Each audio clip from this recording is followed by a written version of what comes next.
Well, after we went on, not really, I wouldn't really call it vacation. God, this place is a mess right now. Pardon the mess. I don't want to hear it. Understand that it's a mess. It's not my fault. Okay.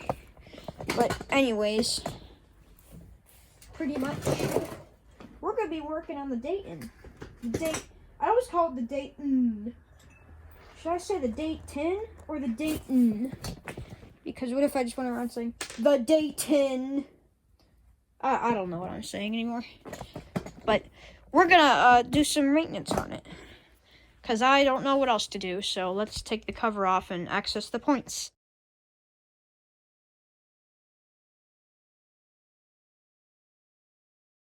Okay, finally.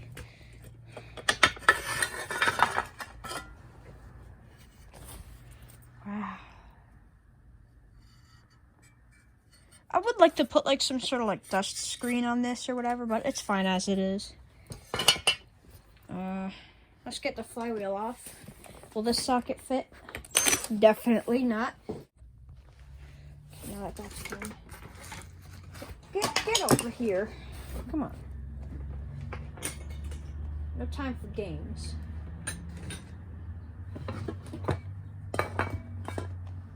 I'll use that to prop it up. Yes, that's good.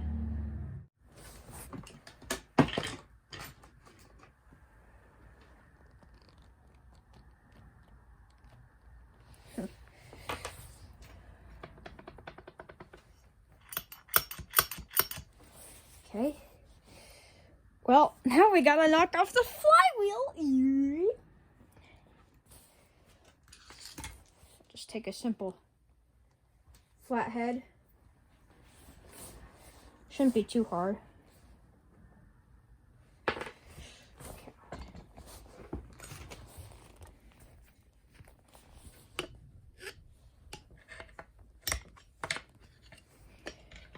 Find a good pry point. Wait a second. Oh, that's good. Just came right off. Perfect. Maybe the impact shook it loose. Here are the paws. Starter paws. Take the key. Cannot lose the key. The key. The key. Don't lose the key. You know, I just thought of something really good. Flywheel key. Just do that. Attach it to the magnets of the flywheel. Whoa. That's a little bit too much zoomed in. Doesn't have to be that much. Okay.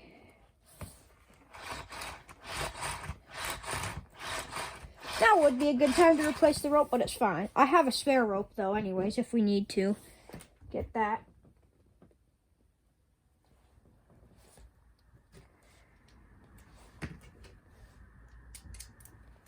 Is this right size? Nope. This is probably the right size. Yeah, this is. A lot of the stuff on the vintage chainsaws, I feel like it's always 8mm, the size for most of the socket heads. Yeah, that does that.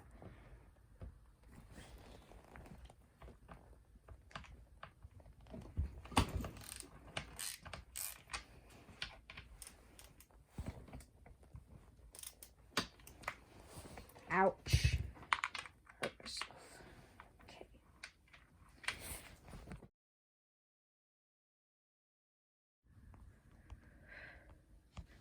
Okay. Now. Oh, this is like a whole thing that like has literal spring tension.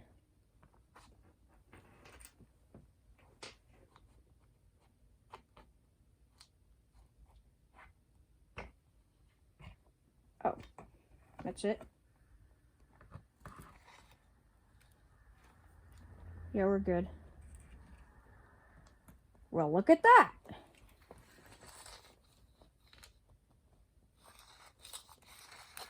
Oh, that's crusty.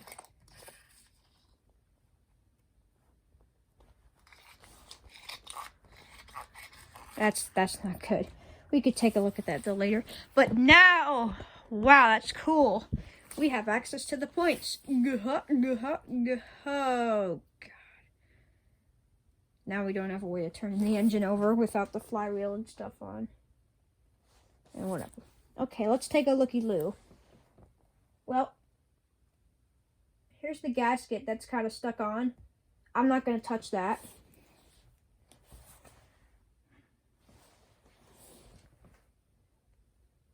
Oh, this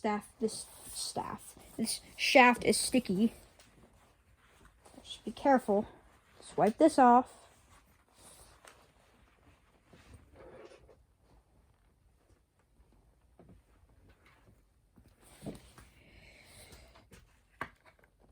I want to remove the spark plug also, so that I could turn it over a lot easier, so that there's no compression fighting me.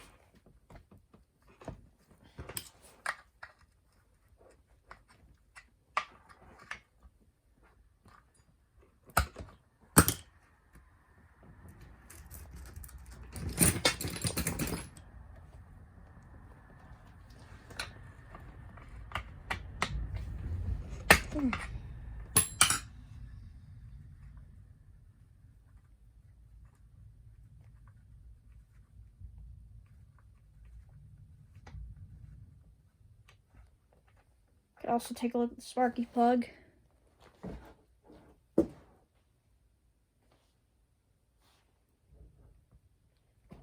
Well, I think it's safe to say we're running a little rich. But that's better than lean. I kind of knew that it would run rich, but I wanted it to, so that we can preserve the engine, have it still be in good condition, get all the oil that it needs. But if I could take the flywheel key,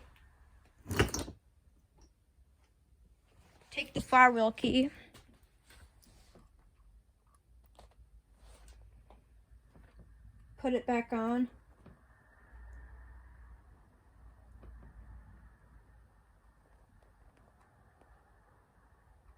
If I can.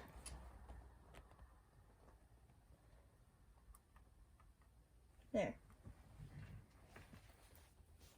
And then I bet I can, if I put this back on, turn the engine.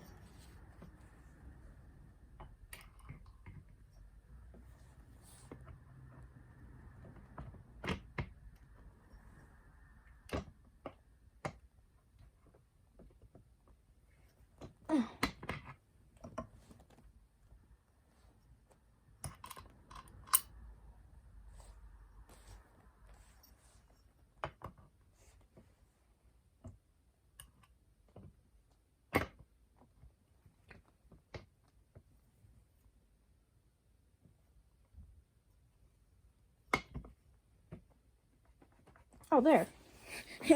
And now we literally can't see it. No, I'm just kidding. We're fine.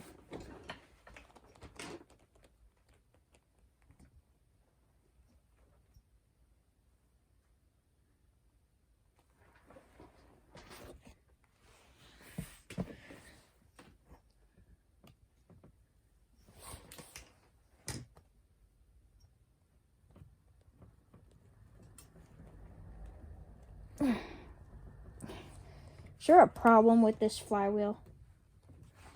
You have to whack it.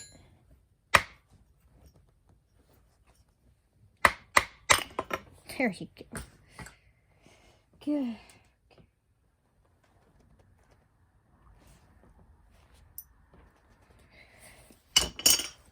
Okay. So, if I could get like a piece of paper or something, kind of clean those up a little bit, and we can re-gap them. The fact that I'm in the garage, though, there's not going to be much source of clean paper. But it shouldn't be hard to find.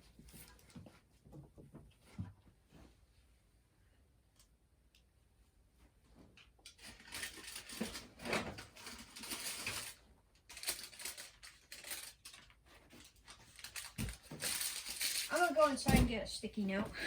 Be right back. Forgot to mention though, as soon as I popped off that recoil, instantly confirmed that it's a points and condenser saw. Because you see it.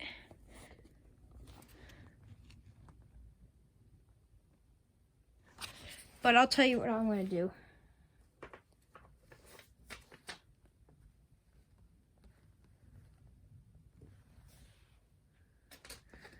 Well, first thing is find the flywheel nut. It fell, but I have it. The good thing is you know it by its orange. Going so well.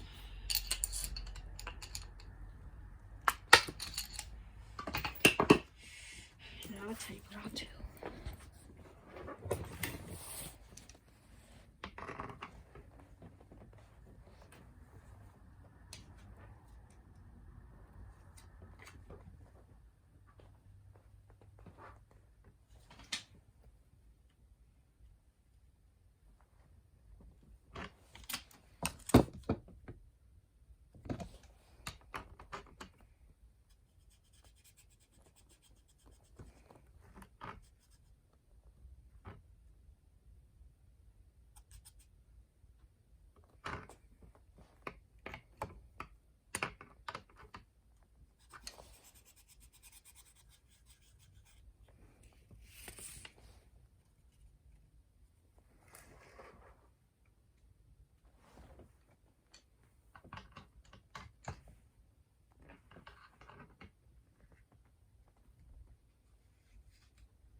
Okay, now I'm gonna go check the gap. So I have a feeler gauge, 17 thousandths. 17 thousandths.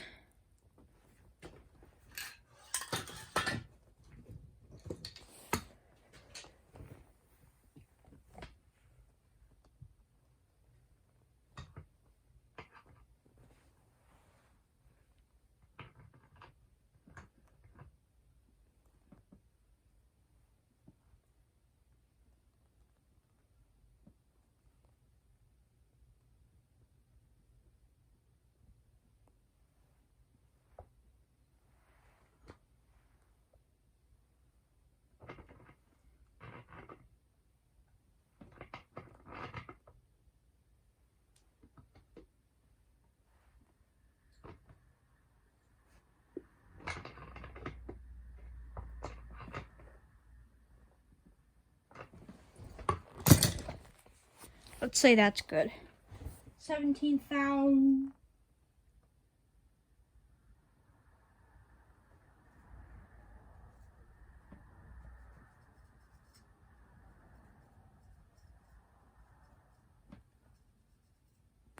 Not really. Need more gauge, or it's probably like 18 thousandths or something. I don't know. But let's fix that.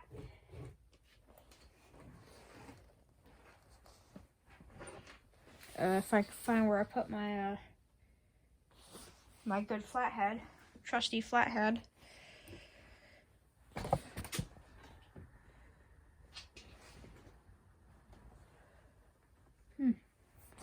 Oh, here it is. Well, here's another one. Okay, so let me show you. For a Poulan 245 or 306A, for a Poulan 245 or 306 saw, when adjusting the points, the proper gap is 0.017 or 0.43 millimeters. And you set the points at the widest gap, and and the 2 contact points. Slide this in. Check, is it good? Is it fitting in there nice and good? Not too tight, not too loose. Just a little bit of drag.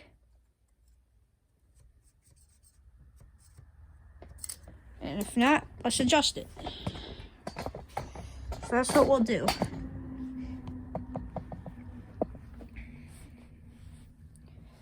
We're gonna loosen the 2 screws. This is straight out of the service manual too. I'm literally explaining exactly what it says. Loosen that screw. Loosen that.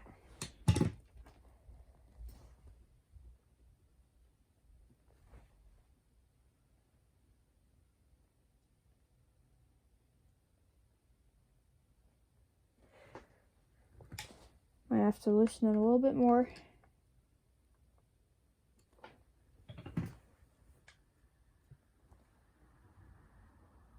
Yeah, that'll do.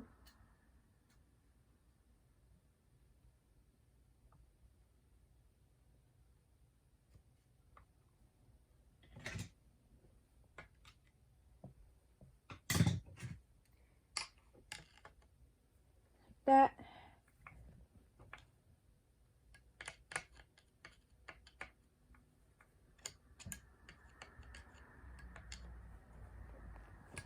Perfect. Now let's check if that gap is good.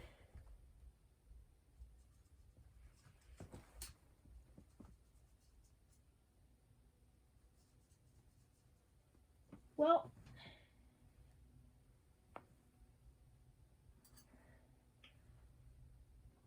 I'm going to say that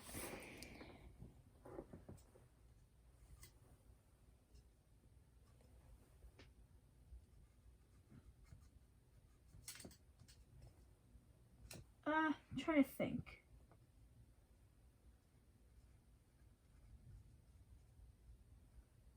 I'm going to say they're a little bit loose. So let's try it again. Loosen the screws.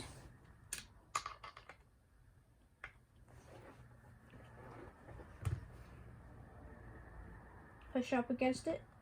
Slide this in. That. Let go of that, and while holding the feeler gauge, just make sure to tighten the screws.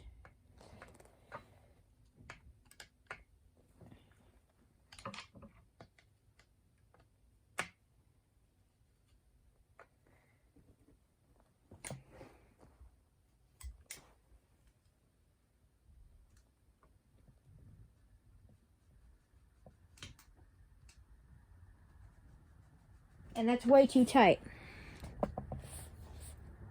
That isn't quite what we want. So, again, loosen the screws. Just like that.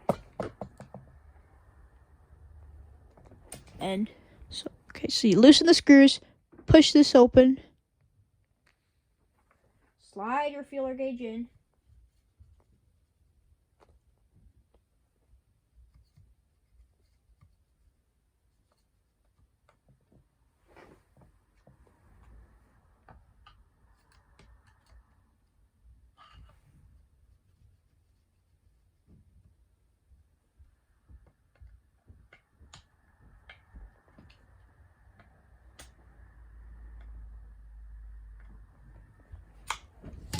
Okay, now let's see.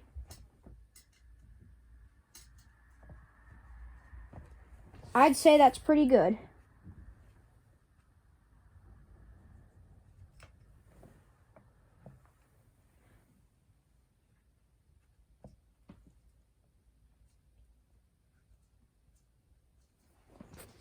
Now, it's also, let's clean them after. So, take a sticky note, clean piece of paper, some at their widest gap, and then turn the engine until you feel just a little bit of resistance. Don't do it where the points are closed, because then it'll just crunch on the paper, and if you try and pull it, it'll rip it.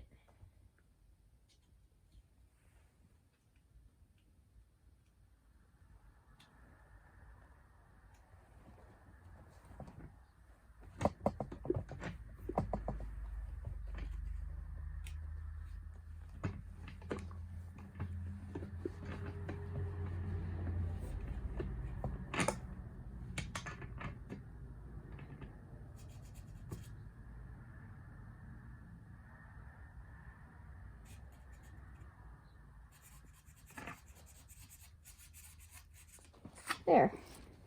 And that is how you set the gap. Now I'm going to spin it over a bit. Make sure.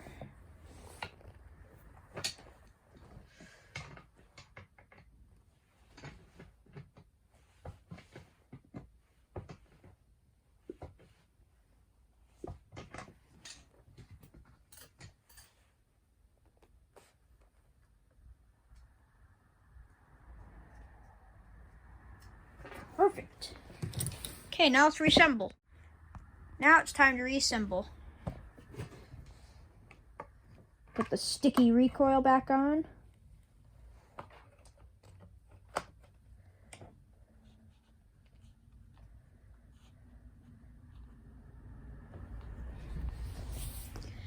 Just be careful. I'll show you. If you look under there, see the points and stuff? Make sure that all that lines up.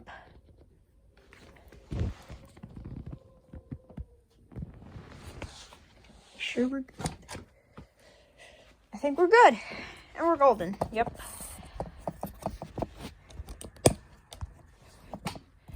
Okay, beautiful. Now we put it all back together.